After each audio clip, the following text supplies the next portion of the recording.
I really wanted to wear a sweater for this video because it's the first day of September. It's like 95 degrees today, so I'm not doing that. Today I'm going to be talking about my top 10 favorite book tropes and my favorite books from each of those tropes. Also, because I'm doing this off the dome, I'm not going to like hold up the books like I normally would if I was doing like a comprehensive video of like what I've read so far. So I'll have fun doing that later when I'm editing. We're just going to start off strong with like the one that really introduced me to reading, which is fake dating. It's not really my favorite trope anymore. Like, if anything, I try to avoid fake dating books now because it's like all I read when I first started reading, because I think when I first started reading, I was like, oh, I found this thing that I like, so I'm just gonna read from that. The Hunger Games and To All the Boys I've Loved Before, the Selection series, and of course, Better Than the Movies.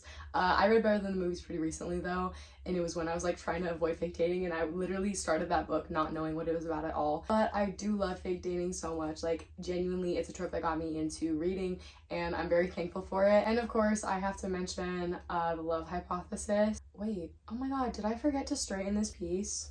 Number 2, I have The Reluctant Hero. I don't really love like overly confident book characters. I love more like they're here by happenstance sort of things, and one of my favorite examples of that classically is Bilbo Baggins from The Hobbit. He enjoys his quiet little peaceful life, and then he's kind of brought away from that because he's chosen to go on this big adventure. Another really great example from that is Katniss from The Hunger Games, like especially during like the Mockingjay when she's supposed to be like the PR team for the Resistance. She's just really not good at it. Harry Potter is a good example of that. Like, he's underrated in his own series, I'm not gonna lie. But he's also kind of just like circumstance, didn't really want to do this, like kind of just wanted to like be a kid. Sometimes you're just thrown into change and you don't really get to adapt to it the way that you want to, and I think that in that way it becomes more relatable as a reader to be able to read a character that maybe they didn't want what they're being thrown into, but they made the best of it. And I feel like you can kind of grow more from that when you read protagonists like that, rather than protagonists who are like desiring change. They're trying to like force it, because a lot of times when we want things to change and we try and force it, it doesn't happen. Next, we have Rivals to Lovers. I do not have Enemies to Lovers on my list. I'm not a fan of that trope. I don't know what it is. I'm just not, I don't know. I think that Enemies to Lovers is a little too severe for me. I think it's sometimes I read Enemies to Lovers and I'm just like, I'm a grudge holder. In Rivals to Lovers, it's not like every single thing about that person that you hate and are against. It's just like you're competing, so you're against each other. I prefer that so much more, and my examples of that are like Anne of Green Gables, like with Gilbert and Anne. I just find it more interesting because like you'd see moments where they're like getting along, but they're still like fighting because they're like academically they're like separated. So I really enjoy that in that book. And then also Pride and Prejudice by Jane Austen, like the difference between like the wit and independence, and then like the status symbol and social class of like the values of the two characters, and they kind of clash, but like at the end of the day they don't hate each other and like competing socially. Next, we have Redemption Arc. The best example I have of a redemption arc isn't even from a book, but it's from the TV show Avatar: The Last Airbender. It was like a anime / cartoon. My like to a T what I would love a redemption arc to look like. It's not like they're forgiven immediately. They don't fix it immediately. It's a slow burn when it comes to like them from who they are to the redemption arc, like, especially when that makes their bond with like their newfound people like stronger. If I could watch that series for the first time again, an example that is books, and that's like kind of one that I grew up with, which is Severus Snape from Harry Potter. I definitely think that it does still hit harder in the movies. I think redemption arcs are actually just like harder in books because you tend to not get that dual point of view if it's not a dual POV book. And you're just like reading it through one character's perspective, and then you're just watching bits and pieces of the redemption arc. But I feel like when it's in a movie or TV show and you get to see that change like progress over time. The books, I don't want to give any spoilers, but like also it was written in 1994, like let's grow up. But I don't want to give any spoilers though. And then of course, Les Miserables, Victor Hugo is one of my favorite examples. From criminal to like a saint-like person, hating the people who are against you and like the class that they belong to, and then eventually you become a part of that class and like losing who you are. But then he kind of has a second redemption arc when he like kind of is able to reflect on how he's been like acting differently, and honestly can't explain Les Miserables very well. I'm not gonna lie, I haven't read it in a long time. Next we have Second Chance Romance. I actually think I have a video where I talk about how much I hate second chance romance, because I used to hate it. It used to be like my least favorite trope. Like I couldn't stand it. I don't know what it was about it. I think I used to be like a very I think I used to be pretty black and white with stuff like that, where I'm like, wait, if y'all didn't like each other before, why now, you know? Because I guess I was young and didn't understand that people could grow and change. One of my favorite books, like, I kept telling myself that I hated second chance romance, and then I would read books and rate them 5 stars, and then I'd be like, wait, that was a second chance romance book. And I actually think I have a video where I was talking about that too, because I was like, oh, Happy Place, I rated it 5 stars, and I was like, I hate second chance romance, but it's second chance romance. And then I was like, oh, the book Funny You Should Ask, like, it's second chance romance, and I rated it 5 stars. Wait, but I don't like second chance romance. And then I was like, oh, Nothing Like the Movies, I rated it 5 stars, and it's second chance romance, but I don't like second chance romance. Like, well, clearly I do like second chance romance. I think I was against like the idea of it, but when I would read it in books, like, I really enjoyed it.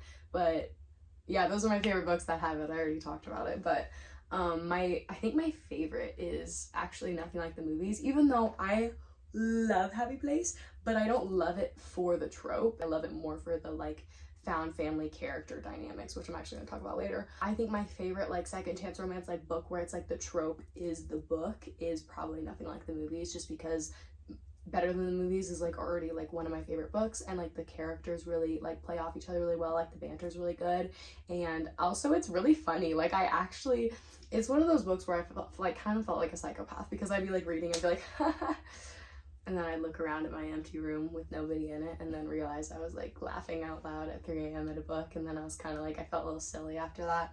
But yeah. Also a really notable mention is Every Summer After. That book is one of my favorite books. Like, I read it this summer, actually when I was going through a breakup. I read it this summer when I was going through a breakup, and it was like one of my favorite reads that I've had this entire year. I don't remember if it was that good, honestly, but I have like a deep connection to it now because it like literally like mirrored what was happening in my life at the time. Okay, next I have Slow Burn. I am a sucker for a slow burn. Literally I can't explain it, because to me a YA slow burn will make me feel butterflies more than any raunchy book ever. Because tell me why I'm giggling and kicking my feet. It's been 600 pages and he just called her by her first name instead of his nickname for her for the first time.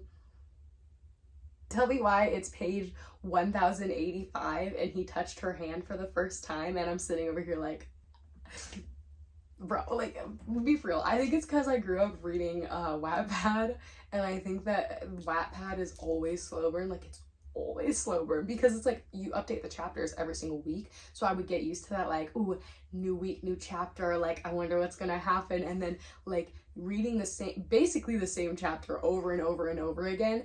And then one chapter, it's like he accidentally bumps her hand when he grabs a pencil across the desk, and you're like, it's a special feeling. It's honestly like weaponized bad writing if you think about it, because it's like, oh my god, I've been reading the same chapter for like 3 weeks, but like something different happened, guys. Like, that's crazy. Just like crappy pacing, but like sometimes slow burns just like, oh, they hit so hard. Another like TV version I think is the 2nd season of Bridgerton, and that show is not good, but that 2nd season, that 3rd season was abysmal, and the 1st one was not good. So I probably won't watch the 4th season if I'm being honest.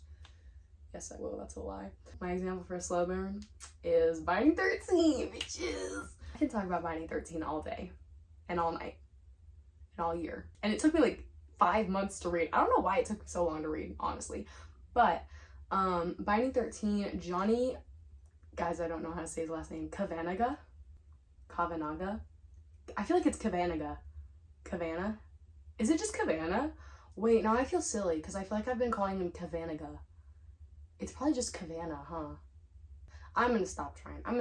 And Shannon, it's just a simple, like, athletic boy, silly little bullied girl tormented by her father book. It's also a slow burn in the sense that she's like keeping secrets about her home life from him. So then like he's slowly finding out as they get closer, like what's going on as her situation is getting progressively worse. It's so good.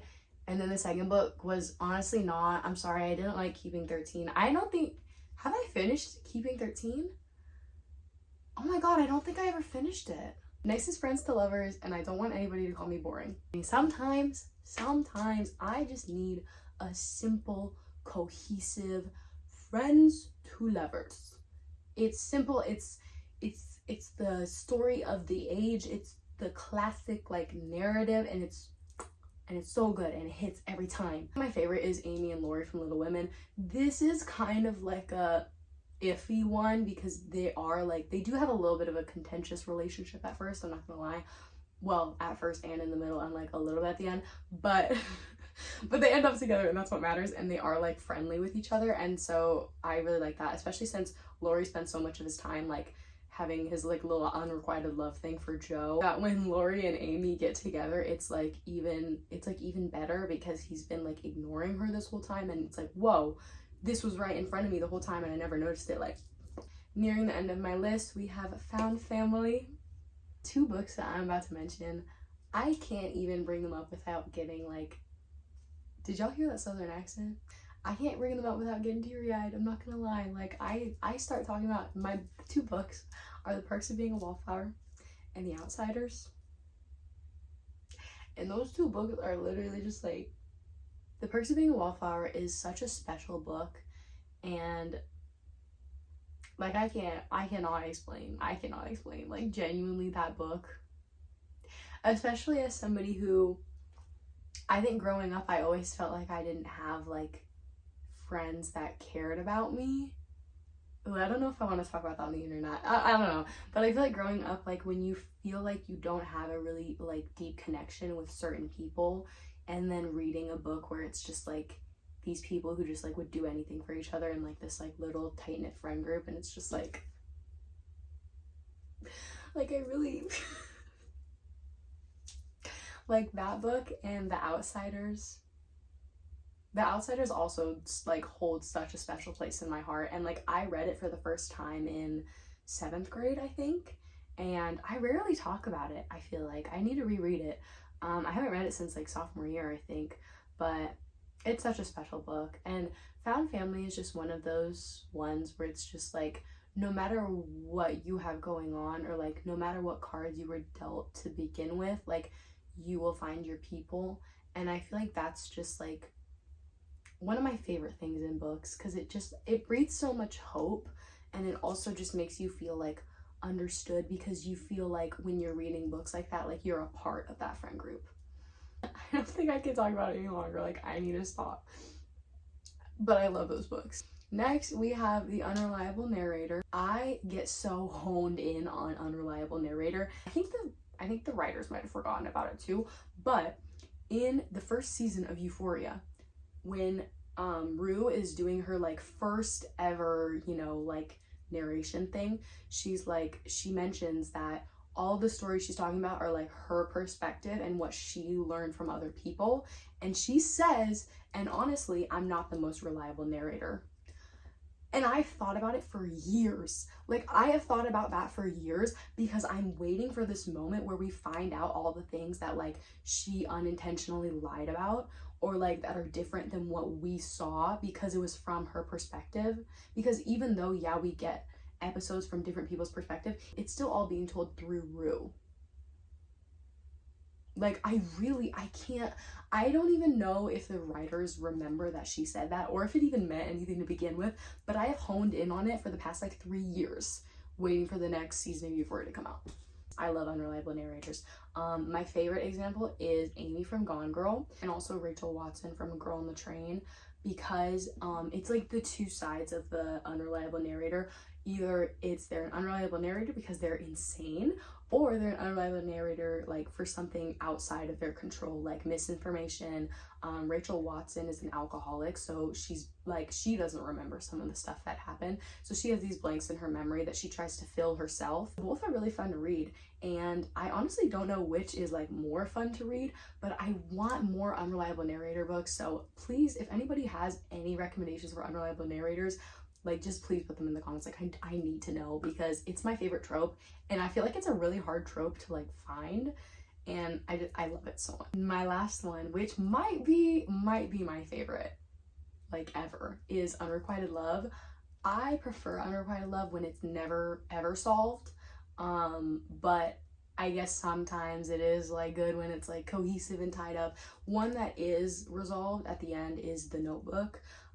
I absolutely love that book. I read it this summer for the first time, and it changed my life. I swear to God, it changed my life. It was so good. Actually, I think I read it in the past before, but I couldn't remember anything about it. But it was so good. I read it in one sitting, and Unrequited Love just, it hits different. Bring back yearning. And I feel like nobody knows how much everybody loves Unrequited Love, because I feel like Unrequited Love is like 90% of relationships that happen, right? Like in our actual lives, like Unrequited Love is more common than like a meet cute love story in like actual life. But like we choose to read what makes us happy rather than what relates to us, I feel like sometimes. So yeah, The Notebook, and also Normal People, which is one of my favorite books ever, and I've talked about it till I was blue in the face. But yeah, and also especially I think my favorite ever example, Normal People's good, but my favorite ever example has to be The Great Gatsby. Anytime I talk about The Great Gatsby, I also feel the need to say that I am a Daisy apologist. I'm sorry. They like just miss each other in like their values. Like when their values change is also when their feelings changed, but they changed in opposite directions. That wraps up the rest of my little trope segment on this week of my channel. Thank you guys so much for watching. If I see you again, cool. Please recommend any books with these tropes or outside these tropes that you have, because I love to read and I would love to read some new books. I will see you guys later. Bye.